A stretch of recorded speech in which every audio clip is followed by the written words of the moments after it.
Let's see here. All right, here we go. Coming in, we're live. Sorry for being a little late. Let's see, what is this back here? Oh, shoot.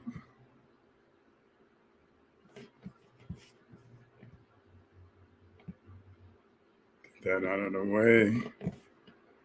All right. There we go. For you guys to come on in.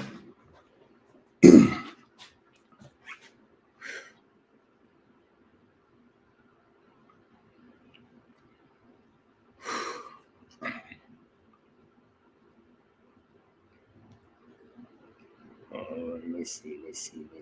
Where we at?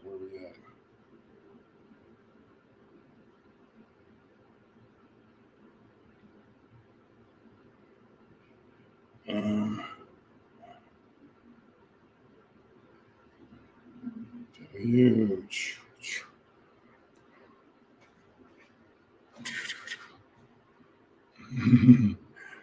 Are you in agreement with your body? That's what we're talking about tonight. Are you in agreement with your body? Waiting for you guys to come in. Remember, like I said, if you have any questions, always write them down. Oh, gosh, let's see. Let me get a little light here.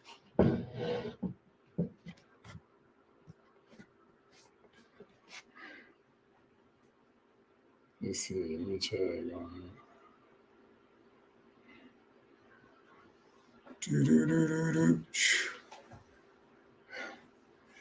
Yes. Come on in.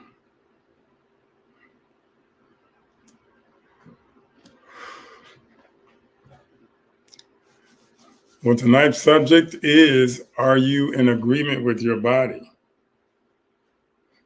That's what we're looking for. Let's see, libraries comments show up in here. Yeah. You say something.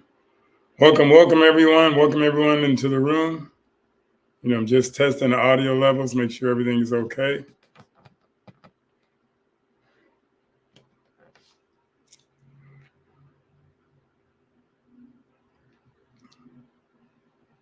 All right, here we go. I'm testing. And I'm checking some stuff out on my phone here at the same time, so excuse me for that. Oh, can't hear it on Instagram. Uh-oh. Let's see. Give me 1 second. I got to check something.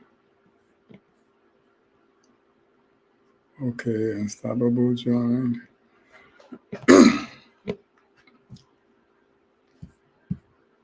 Hello, Unstoppable Season. Let's see. Let me see if I can move this over. Oh, shoot. What did I do there? Oh, don't do that.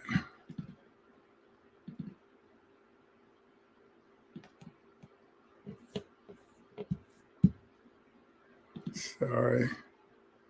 Oh, gosh. What is that? Hold on. Let's see. I know. Can you guys see me? Can you guys hear me on Instagram?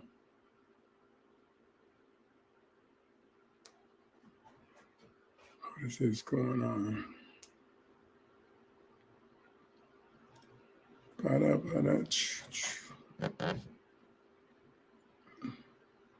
Oh, that's delayed.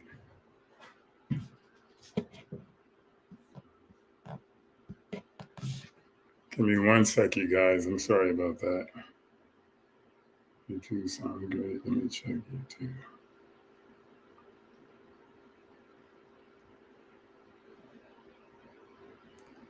Give me one test.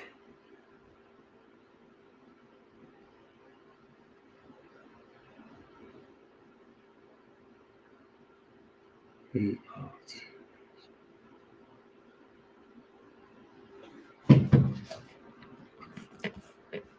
let's see. Let me go back to StreamYard.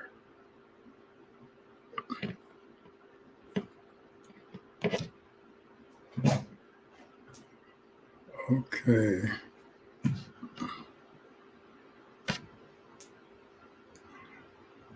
right, come on in, come on in. Let's see. Let me go back to Instagram. King Joseph, welcome, welcome, welcome, you guys. If you have any questions, like I said, always greetings to you. Always get your questions in. It's going to be simple and short tonight. I know I have some other things to do, but hopefully you're going to learn something. That's what it's all about. Okay, I need to move this. How do I move this over? Oh, here, let's do this.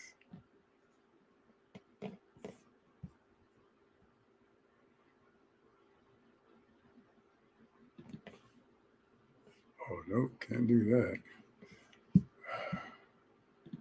Sorry about that. All right, you guys. Well, you know what? We're going to get started. Where it comes in when they do. Well, tonight, because this is a delayed thing here. Let me do this. StreamYard. All right, tonight we're going to talk about, are you in agreement with your body? Anyway, listen, there's a scripture in the Bible. It's in Amos 3:3 exactly. And it asks a simple yet profound question. The question is, how can two walk together except they agree? That's the question. It asks, how can two walk together except they agree? So that scripture presupposes that if two people are walking together, it's because they agreed to walk together. Now, they could be walking together while discussing their disagreements, yet they can remain walking together. But if at any point in time their disagreements outweigh their agreements, they will no longer be walking together. And so what I got from that is that all relationships are literally based on agreements. I know that might sound a little funny, but think about it.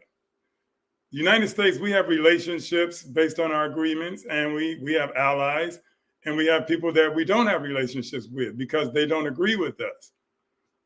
But we even have relationships. We have relationships with people that we agree with by and large, and the relationships that we don't agree with, we really don't have relationships with those people. But think about it like this. We have relationships with people we've never met. In other words, you agree to stop at the red light so they can go through the green light. And they agree to stop at the red light so you can go through the green. And you actually agree to stay on one side of the yellow line unless you ask permission with your signal lights to get into the next lane, if you want to get in front of them. And so if you think about it, relationships really rule the world. And so my question tonight is, what kind of relationship do you have with your body? Are you in agreement with your body? Think about it like this. When I talk about agreements, what if you ate something that didn't agree with you? It would show up, right? It would show up as some sickness, some disease. You might throw up, you might get a rash or hive or whatever, because your body's trying to tell you, I'm not in agreement with what you just ate. And sometimes it comes up really fast. That's what we call an allergic reaction. And that's what it is. Some people go into what's called anaphylactic shock, where their tongues will swell up, the eyes get puffy and sweaty and start crying, and it can actually cut off their airway where they die. But what that shows you is whatever you consumed, and maybe you were bitten by a snake or a viper, not just a snake, but it could have been a scorpion or whatever else, but that venom shows that it doesn't agree with the body. And you'll get that. You get that immediately.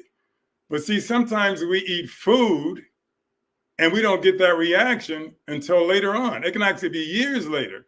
And so when we get into our 40s and our 50s and our 60s, we start having these health challenges.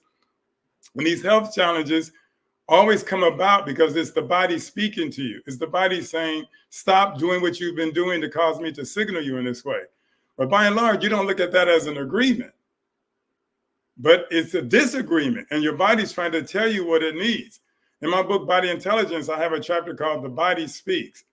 And literally, the body speaks to you 24/7 through signs, through symptoms, through aches, through pains, through sneezy, through queasiness, through headache, to lightheadedness, all kinds of signs and symptoms. But the thing that you have to understand is that it's speaking to you. It's trying to get you to acknowledge it. Just like in any relationship, it's trying to get you to pay attention. Like I said before on one of these shows, these episodes, I said that my wife had this saying that your body's not aging, it's actually divorcing you because you haven't paid attention. So it's finally leaving you. And so that's the thing. We know when we have agreements with our relationships, if you think about your best friend, it's because by and large, you guys are on agreement on most things. And that's why you get along. You probably speak the same language. You understand. You can articulate to each other. You can tell each other about your pains and your joys in life. But we never consider that with our own body. And my contention is that sickness and disease is your body trying to tell you of its disagreements with how you've been living, with your lifestyle. And you may not even see it as such, but it is. It definitely is. Like I said, with the anaphylactic shock, with the allergic reaction, we know immediately, whatever it is, don't do it. Or like you touch fire accidentally, you pull your hand back. Well, you think, well, I'm not going to do that again. But see, we grew up in a culture where we take in food, cook food. And I tell you all the time that what the body needs, because you came out of the earth, you have to remain in the earth and partake of the earth in order to live. But see, we take some stuff and we create it. We actually cook it. It can be processed foods, refined foods, adulterated foods. And like I said before, it shouldn't even be called food, but we'll ingest it. And we may not even have a reaction. And yet later on, there's a reaction because your body's trying to accommodate. It's trying to adapt to what you're demanding of it. And you're telling your body to eat this, which is not a food. Well, it's going to do the best it can because it wants to keep you alive. That's what it's here for. That's why I wrote the book, Body Intelligence. Your body thinks and deliberates and makes decisions. And when it speaks to you through signs and symptoms. It's literally a language. And that's why I tell people you have to cultivate a relationship with your body because it is consistently making a request based upon its needs. So, you know, when you take a medication and people have these reactions to medication, what do they call them? They call them side effects. And I'll tell you in my book, there is no such thing as side effects. What they call side effects are instituted by the body. They're generated by the body. It is the body's way of saying, do not put this toxin in me anymore. Whatever it is, it's trying to get you to associate you taking that toxin with the energy that it's producing. So if you see it like that, you can see that it's not a thing of a drug or a medication that you need. You need to understand what the body is saying and give the body what it needs. I mean, straight up, if you go into an area that's super cold, that's frigid, you know immediately the body says, oh my gosh, now the shivers, the hairs raise up on your body and it shakes. Why is it shivering? Why is it shaking? Because the body's trying to generate heat. As a matter of fact, the blood is removed from the surface of the skin and is shunted to the organs because the organs are more important. In other words, you can get frostbite. You can lose a foot, you know, your toes, you can lose your fingers, you can lose any part of the extremities, but your visceral organs are the most important. So your body takes the blood from your legs, from your arms, from the extremities, and it shunts it to the organs. Why? Because your organs need that life. It needs that life blood to keep you alive. And so it'll prioritize. And that's what the body's doing. And you're supposed to assist it in prioritizing to keep you alive. And so that's what it's doing with the cold. But if you get too hot, what's going to happen? The body's going to send the blood to the surface of the skin. And it sends the blood to the surface of the skin so you can sweat. And then once you sweat, the cool air touches the sweat and now you cool off. So you can see how the body's always trying to keep you in homeostasis. It's always trying to keep you balanced. And the thing is, you have to go along with it. If you guys remember my mission statement, I said that the body, this body, your human body, the body, because of its inherent intelligence, possesses above all things the intention, purpose, and desire to maintain itself in balance and harmony. And it is always in our best interest to support this effort in the most natural way possible. And I think that's what we've gotten away from as a culture. We've gotten away from taking care of our body in the most natural way possible. And I always say, yeah, there are times that we need to intervene. There are times that we need medications as a stopgap. You know, if you lose a leg, whatever, you know, your heart stops beating. You know, you got to get surgery. You break an arm, you break a leg. Yeah, the body has to be taken care of with drugs and medications in that sense. But systemically, we're trying to use those drugs for everything. And everyone knows my story, how I even got started on this path. I took a lady, I was on the fire department for 32 years, and I took this lady to the hospital with 2 grocery bags and a shoebox for the medications. took her to the hospital, and I thought that was amazing. You know, how in the world can you have 2 large grocery bags and a shoebox full of meds and call that building your health? Anyway, I took her to the hospital, and I left thinking like, this is ridiculous. But you know, I forgot about it because I had another call, and then shortly after that, another call. But 2 weeks later, she got 4 more additional meds and called me to take her back to the hospital. And that's when it hit me clearly. And I had a t-shirt on last night, but you couldn't see it. But it says that you cannot poison the body into health. And I just want to make that clear. I want you guys to make that part of your neural network. You cannot poison the body into health. You cannot take more and more toxic drugs made in the laboratory, put them in an already toxic body, and expect the body to improve. And my contention is simple. If drugs can make an already sick person healthy, yes, if they can already make a sick person healthy, then they definitely should make a healthy person healthier. And it's not going to happen. So remember when I was talking about the side effects? You may have side effects of headache, nausea, vomiting, blurred vision, bleeding, coma, perhaps even death. Ask your doctor and see if it's for you.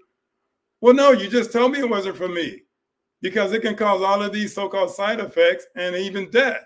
But drugs don't cause side effects. Those are the effects of the body acting upon the drugs. I want you to get this clear, and I'm going to slow it down. Drugs do not act upon the body. The body acts upon drugs. It's the body that's alive and dynamic and animated. It's the body that thinks and deliberates and makes decisions. It's the body that acts upon the drug. So when you take a drug to speed things up or whatever, you know, you can take a drug as amphetamine, some speed things up. You can take a drug that slows things down. You can take a drug that you'll have an allergic reaction to, which is your body telling you. But look, take any of those drugs with the so-called side effects and put them in a dead person. Think about this. Put those same drugs in a dead person that has all of these side effects. Would there be any side effects when you put those drugs in a dead person? Absolutely not. And the reason why is there is no life in the body to resist the poison. There is no life in the body to resist the poison.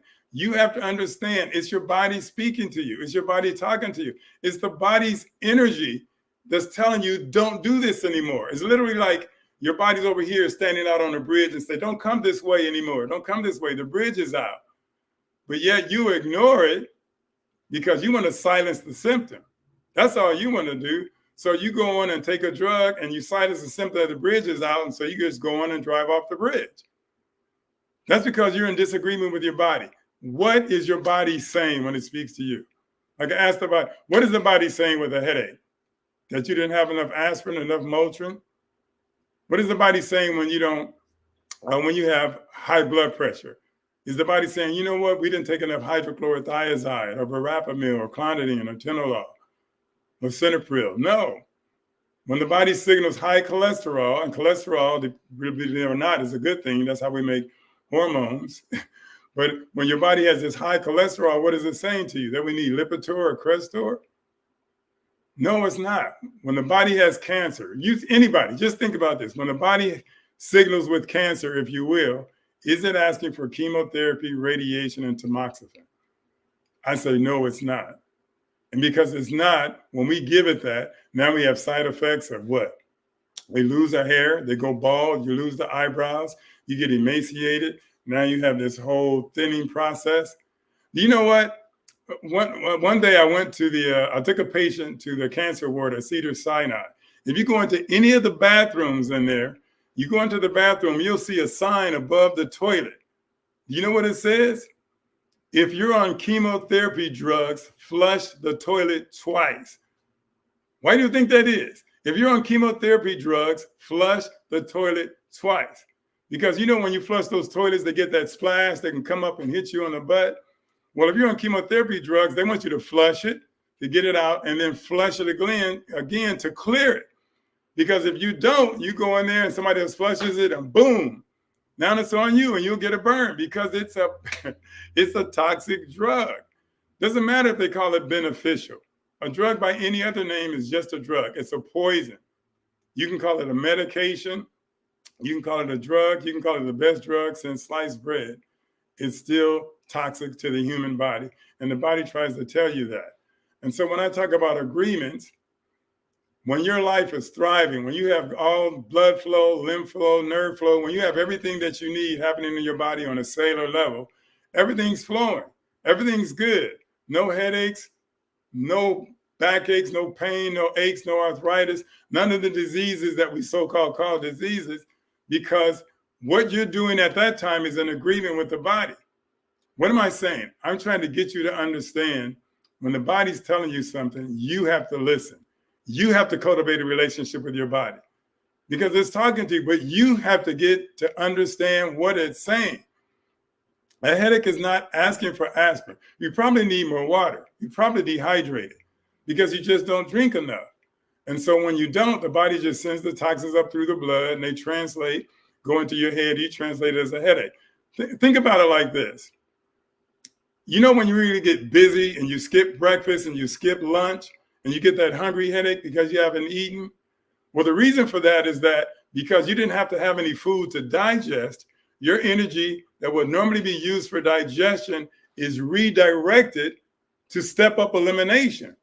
So out of your organs, tissues, and cells, the body starts dumping these toxins into the bloodstream so it can evacuate it from the body. But as it passes through your brain, you say like, oh, I got a headache. But your body's trying to eliminate. So what do? Well, you call it a hungry headache at that time. So you go in and eat something. Once your body starts to eat something, it'll shift its focus from elimination back to digestion. And then the headache goes away. It seems magical. No, it's because the body's energy was shifted around. When you're trying to eliminate, you got the headache. Once you stop eliminating and detoxing, it goes back to digesting. So believe it or not, your body's always in this process of trying to digest or eliminate. And by and large, it's always digesting because you're always eating. And digestion takes more energy than any other physiological process. So that's where it all starts, you guys. We are literally just a giant energy system. We can cut off both legs and arms and still be alive because the energy system is here. What I mean by energy system? Well, we do. We put in food, create heat and energy, and we're supposed to dump the waste. We create energy through digestion. And that's why I tell everyone, every health challenge that you will ever have in your life, name it. Get a Merck's dictionary and Merck manual and look it up and see any ailment. The problem exists between your mouth and your anus. Something goes in and may not come out. The wrong thing goes in and may not want to come out. The most toxic thing could go in and not come out. So it's really on you. You have to understand when you take something, see what the body's saying about it. Just don't depend on flavor and taste or trying to just feed your belly. And I know you guys are coming up on the holidays, you know, as Christmas is going to be here and you're going to grub up. I'm going to grub up myself. But you still want to be clear about what you're having. Because the thing is, you know how you react to things. So are you going to be in agreement with your body in the sense of making sure that it's taken care of? Or are you just going to let the body do what it does and just eat whatever you want to eat? Well, really, that's you doing that because that's the habit that you cultivated. Let's see. I thought somebody had a question. So listen, you guys, this literally is the only body you have. There is no spare parts. There's nowhere else to go. Now, you know, yeah, you can do a liver transplant and they do other transplant, kidney transplants and all of that. But you know why they have to put you on immunosuppressant drugs for the rest of your life? Because it's not your kidney. And the body wants to reject it. The body's saying, this is not me. This doesn't belong to me. It shouldn't be in me. And so now they give you these immunosuppressant drugs because your immune system is going to try to kick it out. Your immune system is your police department. It wants to keep you alive. My thing is for you to keep your own kidneys, to keep your own liver, to keep your own organs, to keep your own health. And it all happens on a cellular level. And the people that haven't heard me before, I want you to be clear. The cells are like you repeated 100 trillion times. Think about it, you guys. Your cells eat, they drink, they breathe, they poop. They get pissed off, they get excited, they get animated, they get joyful. Really, yes, your cells think and deliberates and makes decisions. Your cells have consciousness, just like you do. But again, the only way they can speak to you is through signs and symptoms. What you have to understand is everything that you experience, your cells experience. So you think you can be sad, depressed, anxious, and worried, and not understand that your cells are sad, depressed, anxious, and worried. Exactly. That's exactly what they do, because it's you. The nervous system. Remember I talked about blood flow, lymph flow, and nerve flow? Well, the blood feeds the cells. The lymphatic fluid carries the waste away from the cells, and the nerves move the cells. And because of where your consciousness is, your state of being, it affects every cell, tissue, and organ. So think about it like this. If your body is a soil and you're planting in this soil, you don't want to plant hemlock in this soil because it's a poison. What you want to plant is things that come from the earth because you came out of the earth. That's what you actually want. But the thing is, we take good stuff. I was telling someone today, I said, what do you do when you cook food? And I know we all cook food. I eat cooked food as well. But I know that I promote live foods, my raw fruits, vegetables, and their juices. But we do cook food. But I asked them, what do you think you're doing when you're cooking food? And they said, well, you're cooking and you maybe kill the vitamins, minerals, the enzymes, the life that's in the food. And I told them it was more than that. And I was a firefighter for 32 years. When you put fire to food, you just don't kill vitamins, minerals, and enzymes. You're literally changing the physical and chemical structure of that food. So now when you put it in your body, it leaves a residue. It is really like burning wood in a fireplace repeatedly, habitually, consistently, and daily, and you will end up with ashes along the walls of the chimney. To continually put cooked food in your body, you're going to have an acid ash in your body. Now, if you put the alkaline foods in, you'll have an alkaline ash, and that keeps blood flow, lymph flow, and nerve flow going. But when you put foods in your body that congest or obstruct or occlude or create encumbrances or adhesions, I like to use the word constipation because everyone can understand that.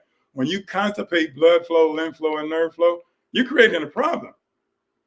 And the thing is, you may just be slowing it down and you don't realize it because it doesn't show up. See, that's the thing. You can plant a seed and you can actually walk away. But if the rain comes and the seed is planted enough and it gets nourished and all that, you can walk away and then come back and say, there's this apple tree because I planted an apple seed.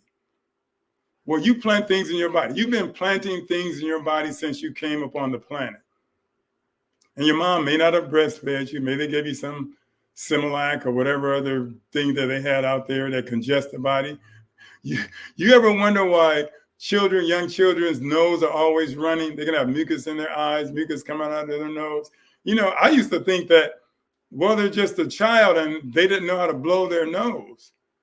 No, it's because they're giving them this dairy. They're giving them this Similac. They're giving this stuff made in a laboratory, and they're trying not to breastfeed the child. So they're giving them this stuff, and the child can't digest that stuff. Look, mother's milk is the best milk for a child. But think about it. Cow's milk is made for a calf, to bring a calf to 2,000 pounds. Now, if you're trying to get big, help yourself. But think about it. Cow's milk has all the genetic material, the raw materials, the RNA, the DNA, everything that it needs to bring a calf to 2,000 pounds, because that's its genetic disposition. So when you put it in your body says another whole thing. This is not really for me. And, anybody out there that's lactose intolerant, exactly what I'm talking about. But that's exactly how it happens. Now, that can be mucus forming. You may not even think of that as a big deal. I had a friend now that was full of mucus, but you don't relate the mucus to the foods you're eating. But the thing is, we can put in more foods that create this acid, and this acid is being buffered by the mucus. And now we just go on and live with it. And we live with it for years when there's so many things to do to just turn it all around. My point for you guys is to get in agreement with your body. Listen to it. Cultivate a relationship, because it's always going to tell you. And sometimes you just have to sit still and be quiet to get the answer, because you know your body better than anyone else. Better than me, better than a doctor, better than your mother, your father, your sister, brother, a friend, anyone else. You know it better. Just like I was saying last night, the heart knows its own bitterness, and a stranger intermeddles not with its joy. You know the pains and sorrows that you've gone through, but to try to share with somebody, they can empathize, but they really won't get it because it's what you're going through. And even the joy that you have, and you can be happy and excited and get married. You can probably try to share that with someone. They'll be happy for you, but they don't get it like you get it. That's the thing of being an individual. And what you have to understand is what you eat, drink, breathe in, put on the skin, and what you think, feel, and believe is doing things to your cellular structure. It's actually morphs your cellular structure. I've had people, they were studying these people with multiple personality disorder called MPD. And in one personality, they had no high blood pressure, no diabetes, no health challenges at all. They went into another personality and they had high blood pressure.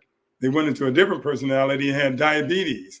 They went into another personality and had neurological problems. And go into another personality, yes, and had seizures. This is the same individual. Now, this is going to sound really esoteric. They went into another personality and their eye color changed. I know, that gets me too. But see, that's the effect that the mind has upon the body, because the body is the expressed image of the invisible mind. Remember, the body is literally the visible barometer that shows what you think most mentally, emotionally, and spiritually. It always shows up in the body. You know, just like if you asked a friend, hey, how are you? How you doing today? They can say, oh, I'm fine. But they're pulling their hair out. See, the body's going to always express what's going on in the body. Even though you say everything is fine and good, you can have a tick. You know, people can pull the skin off. You know, people can cut themselves. It's always going to be expressed. My thing is you have to look at this stuff and see it for what it is. You want to be in agreement with the body because you want to bring health to the body. You want to give the body the best thing ever. And like someone said, actually my wife said, we take better care of our cars and our pets than we do of ourselves. Well, my thing is, think how long you've been on the planet. You have so many days on this earth. And I know we think of it in terms of years, but I don't care how many years it is, it's still so many days. Well, that's what David said. King David said, Lord, teach me to number my days that I might apply my heart unto wisdom. Why? Because we only have so many days in time and space. You know, I've been on the planet all these years, but it's like a blink. Do you remember when you were 8 years old? Do you remember when you were 12? Remember when you were 16? Remember when you were 21? Remember when you were 32? All of those people are still in there in the convolutions of your brain. And those thoughts, those ideas, those suggestions, they still speak to you. And if those thoughts, ideas, and suggestions lead you down a path that's not going to be healthy for you, you got to bring it back. That's what I was saying last night, the other day. You're not your mind. You're not your thoughts. You're not your feelings. You're not your body. That is not you. And to be in agreement with it, you have to tell your thoughts what to think, your feelings how to feel, and your body how to behave. It is not you.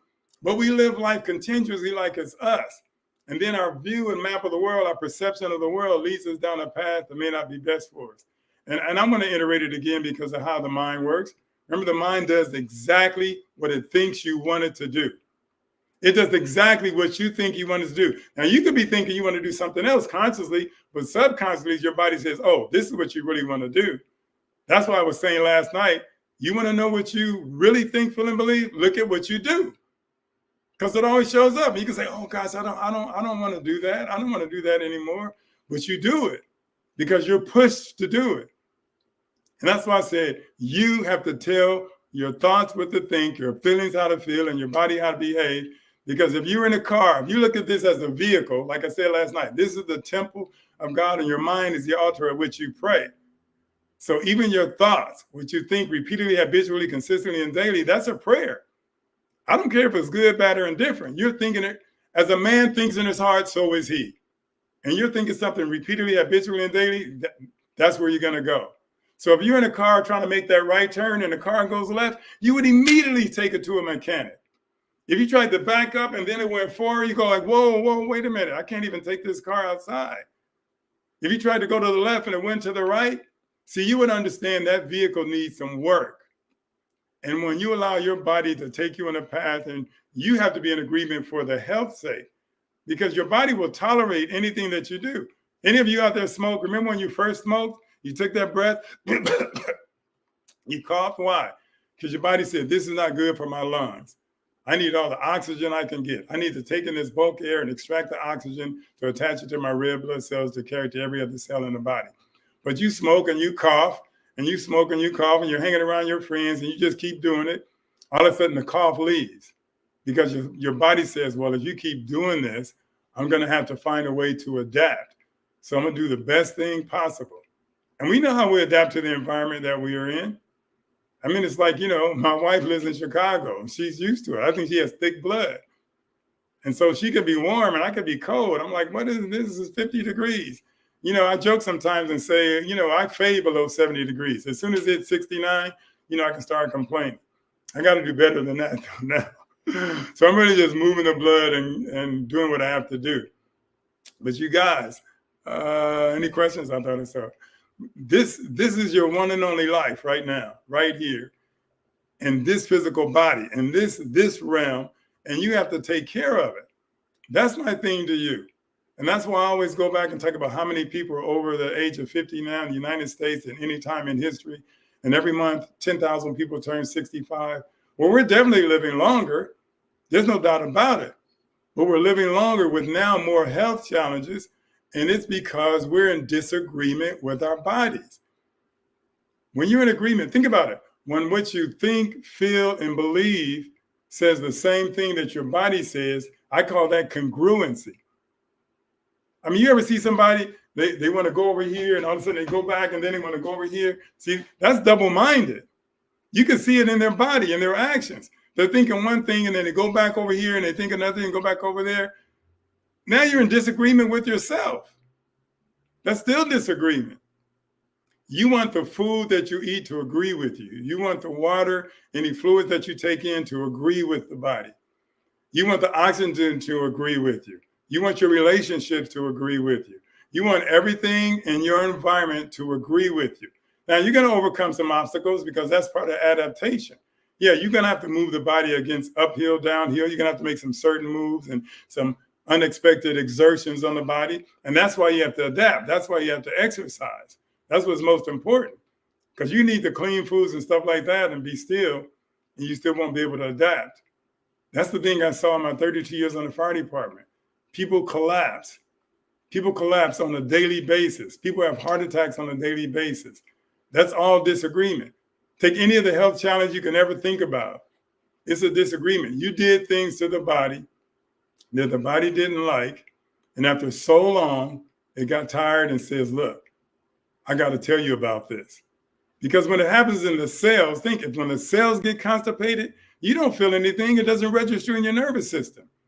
But when the cells, so many cells get constipated, it causes tissue constipation. Now, tissue constipation causes organ constipation.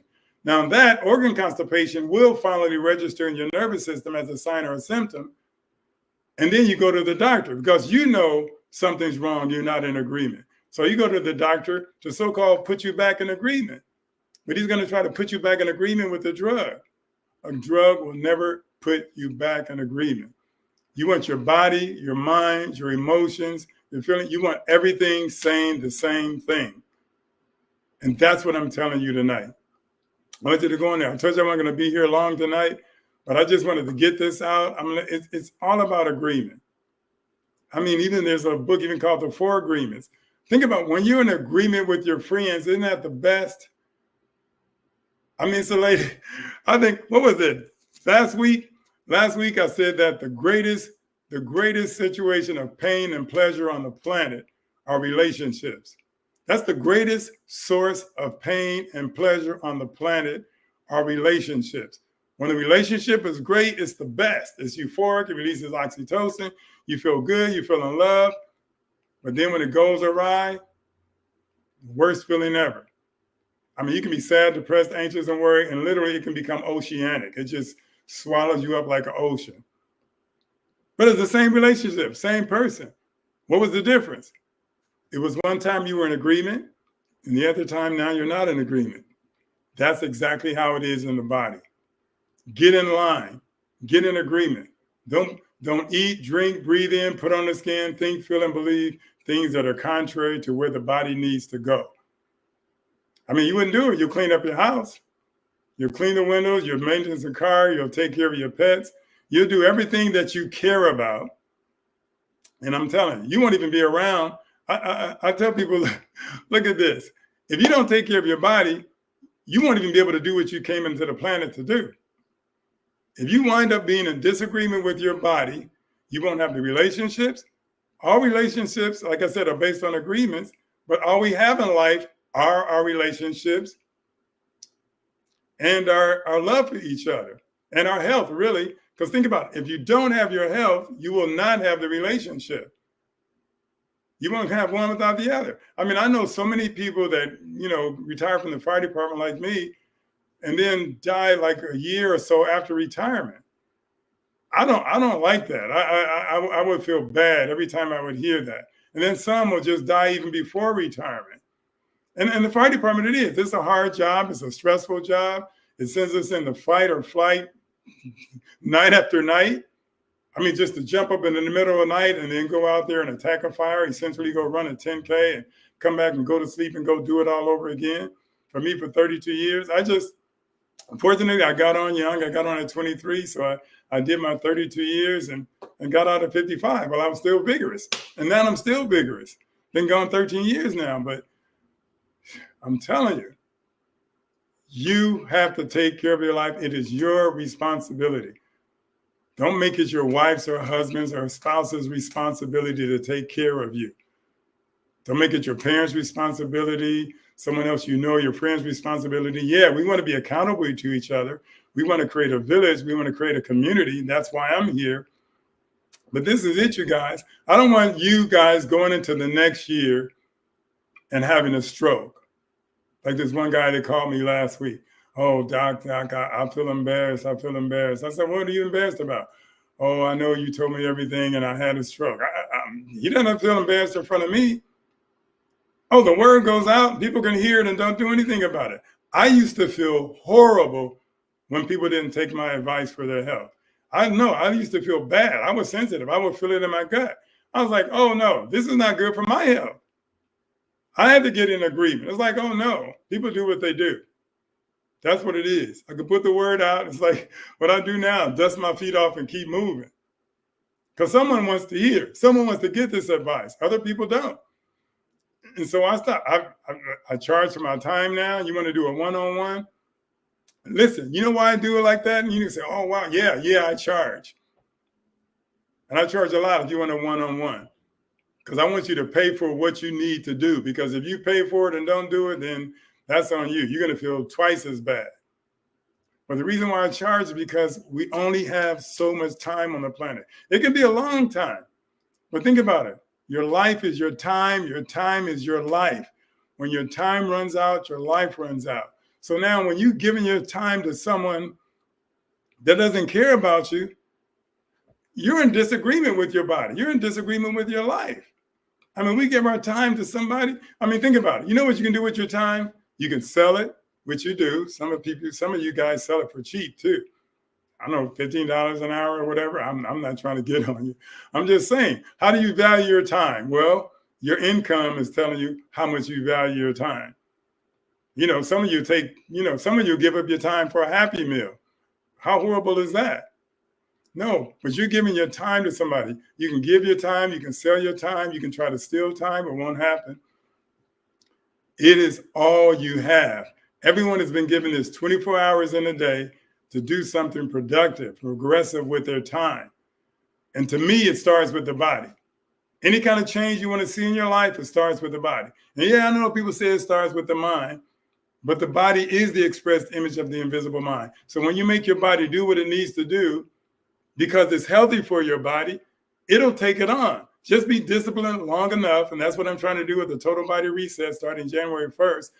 Do what you need to do for yourself. Discipline yourself long enough to cultivate the habit in the month of January, and then a habit will take you through February, March, April, May. And the thing is, it's just 10 minutes to do the work and challenge yourself. That's why I'm still vigorous after being retired for 13 years. I see a lot of my friends after retirement, they just go down. They stop. They become more and more inactive. It's the worst thing in the world. So that's what I wanted to talk about tonight. I don't see any questions in here. I know it's 6:47. I have some things I need to do, but I just want to let you guys know that's what we're here for. And I'm going to be here tomorrow night. I feel the subject is going to be. I'll be here at 6 p.m. But I hope you enjoyed tonight's thing. I just want to say, be in agreement with your body. The law of agreement is the best thing in the world. That's where you get peace. That's where you get joy, happiness. And when you're in disagreement, you know how disagreement feels, even within yourself. So thank you guys. Love you. Hope I see you tomorrow night. All right. Thank you. Ciao.